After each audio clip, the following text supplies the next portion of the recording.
home from the asylum every night, and he had a girlfriend named Rusty, Dusty and Rusty. They both dressed in white, and she was this much taller than he. You thought Robert Duvall was Hollywood's quiet patriarch, the man who never complained, never feuded, never burned a bridge.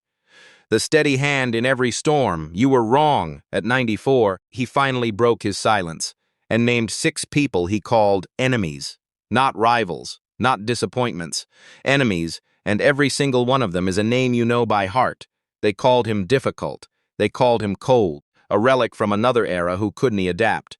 But when you hear what these men actually did to him, you wann't just understand his silence. You wish he'd spoken sooner, stay until the end. Because when you hear who is on that list, you want to believe it. Number 1, Al Pacino. When Brotherhood turned to war. On paper, it made perfect sense. 2 young actors sharing a cramped apartment in Beverly Glen in the early 1970s. Splitting rent, splitting canned soup, splitting the dream. Robert Duvall and Al Pacino called each other brothers, and they meant it. Then came The Godfather Part. When Paramount circulated the contracts, the message arrived with brutal clarity. Pacino $5 million plus 5% of profits. Duvall $1 million, flat. No negotiation, no explanation. One man mattered more, and the studio had just put it in writing. Duvall sat with those papers in a hotel conference room on Wilshire Boulevard. The contracts fanned across the table like an accusation. Production assistant later told friends the room felt like a Dr. S office delivering a terminal diagnosis. Duvall folded the papers slowly, rose from his chair without a word, and walked out. Hours later, single fax reached Francis Ford Coppola's desk. "I won T return just to be someone's backdrop." That sentence ended 20 years of Brotherhood. Pacino never cut his salary. Duvall never reconsidered. Studio tried to mediate. Both men refused to move. "You can preach family on screen and forget it off screen," Duvall told a reporter years later, the only public sentence he ever offered on the subject. The film premiered without him. The Chicago Tribune noticed immediately. When Duvall left, The Godfather lost its moral compass. At the 2011 Oscars reunion, both men stood only a few feet apart, eyes forward, faces blank, locked on anything but each other. Some silences never end, they just become permanent. Number 2, Francis Ford Coppola, the teacher who became a stranger. Robert Duvall didn't just lose a director. He lost the man who once looked at him across a casting room and said, "He's the Tom Hagen I've been looking for." That single sentence changed the entire arc of his life, which is precisely why the betrayal cut so deep. Philip Line's set of Apocalypse Now in 1977, the cracks appeared in the open air and the blinding heat. During the napalm sequence, Duvall collapsed from dehydration, lips split, vision blurring. Coppola watched him go down and said flatly, "Do it again. The light isn't right." A camera operator who was present later recalled the moment like a photograph. Duvall, back on his feet in under a minute, not arguing, not performing, simply obeying, then vomiting quietly off to the side before returning to his mark. The film would win the Palme d'Or. Duvall's respect for his mentor would not survive the shoot. He began to see Coppola the way he saw all men who confused power with genius. Brilliant, yes, but careless with the people beneath the brilliance. When Godfather I arrived, and the contract humiliated him a second time, Duvall went public. "I want to act in a film about family if that family does to respect each other." Coppola sent handwritten letters. Duvall never opened them. What began as admiration and gratitude ended as the quietest, most devastating form of contempt. The kind that does require an argument, because the verdict is already final. 3. Marlon Brando. The idol who became the enemy. Robert Duvall had studied Marlon Brando like scripture. On the waterfront, a streetcar named Desire. He knew every pause, every breath.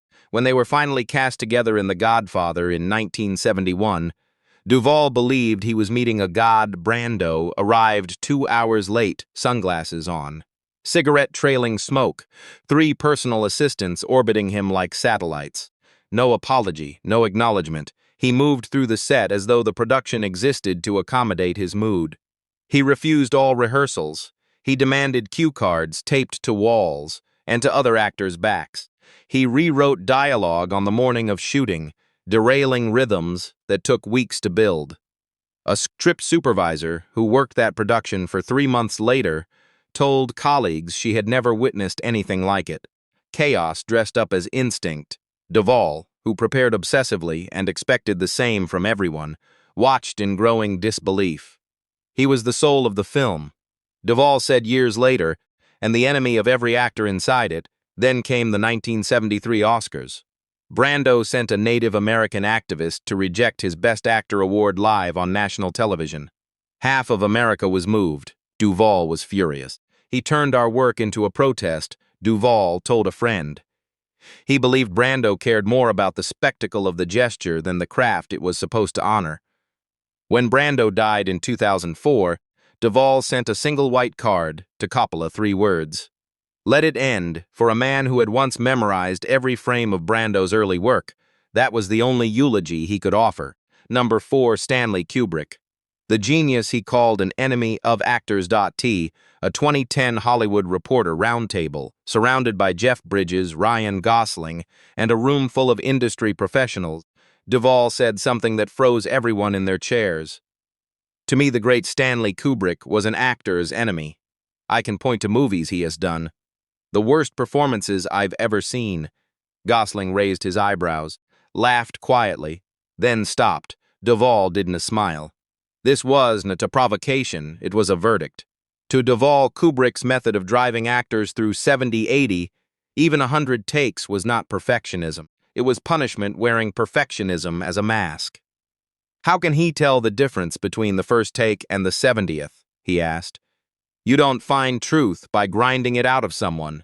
Hardened when Duvall watched the BBC documentary on The Shining. He saw Shelley Duvall forced to swing a baseball bat 127 times, while Kubrick watched with cold detachment. The footage disturbed him deeply. It confirmed everything he already suspected. When Kubrick once invited him to discuss a potential collaboration, a role in the Aryan Papers, the meeting left Duvall more certain than ever. For 30 minutes, Kubrick talked about lighting ratios and camera geometry. He never once mentioned character. He never once mentioned emotion. The air in that room, Duvall told a reporter afterward, was colder than a morgue. When critics called Kubrick a visionary, Duvall would listen, nod, then offer the same measured response. He was a genius, but a genius without a heart in Hollywood. That sentence cost him. He offered it anyway. Number 5, Robert De Niro. The Cold War between two methods. Robert Duvall never raised his voice, he said. Robert De Niro never issued a public challenge. The quiet hostility between them is one of Hollywood's longest-running Cold Wars, conducted entirely in restraint, subtext, and carefully chosen words. Du's most famous weapon was a single remark. With a perfect calm, he's very good at playing Italians. It sounded like a compliment. It wasn't. That sentence was Duvall's entire philosophy compressed into 9 words. That De Niro, for all his transformations, the shaved head, the 60-pound weight gain, the method immersions, had built a career on performance of a person rather than being one. The work isn't tea in the weight gain, Duvall once told a journalist. In the silence, Hollywood celebrated De Niro's physical extremity. Duvall saw vanity. He told trusted colleagues that an actor who needed to become unrecognizable was, in some essential way, substituting spectacle for soul. When De Niro began appearing in broad comedies in the late 1990s, Duvall reportedly watched from a distance and said simply, "There's the mask cracking, De Niro," ever composed, one response to the press. Bob S., a serious actor, we just have different energies, clean, diplomatic, completely impenetrable. Privately, they avoided each other for decades. 2 men at the absolute peak of the same mountain, with enough mutual contempt that they never once shared the view. Some rivalries don't need drama. The distance says everything. 6. Bruce Beresford. The Oscar that left a scar. Robert Duvall won his only Academy Award working with Bruce Beresford, and he has never forgiven him for how it happened. Tender Mercies, 1983, a quiet, devastating film about a country singer rebuilding himself from the wreckage of alcoholism. It should have been pure collaboration. Instead, it became a battle of wills conducted in the blazing Texas heat. Beresford kept ordering retakes. insisting Duvall's rhythm was off. Duvall pushed back hard, arguing that a man trying to appear sober moves precisely like that, with that exact imprecision. The director disagreed. Neither man yielded, so Duvall made a decision. Before dawn one morning, he quietly assembled the cinematographer and a skeleton crew at the church location. No director, no approval, no announcement. He filmed the key interior scene, the emotional centerpiece of the entire picture, his way, in one uninterrupted take, in the gray stillness before anyone else arrived. That stolen take made the final cut. Critics called it the soul of the film. When Tender Mercies won its Oscars and Duvall took the stage, he bowed to the screenwriter. He thanked the crew by name. He looked out at the room and deliberately omitted the director's name entirely. The hall went silent. Everyone in it understood exactly what they were witnessing. The next morning, the Hollywood Reporter ran it as a headline. Ford told the Sydney Morning Herald, "I respect him, but we can never work together again." Duvall never apologized, he later said, quietly and without elaboration. Sometimes you have to choose loyalty to the character. He then went home, wrote The Apostle, directed it himself, and proved he never needed anyone managing his instincts again. Perfection is about doing it again. It's about doing it once, and knowing it is right. 6 names, 6 moments that most people never knew existed, buried beneath the applause and the awards and the legend of the calm, unshakable professional. What Robert Duvall's story actually reveals is something quieter and more unsettling, that in Hollywood, even the most disciplined men carry wounds that never fully close. Which name surprised you most? Was he right to stay silent all these years? Or should he have spoken sooner? If this kind of untold story hits different for you, hit like and subscribe.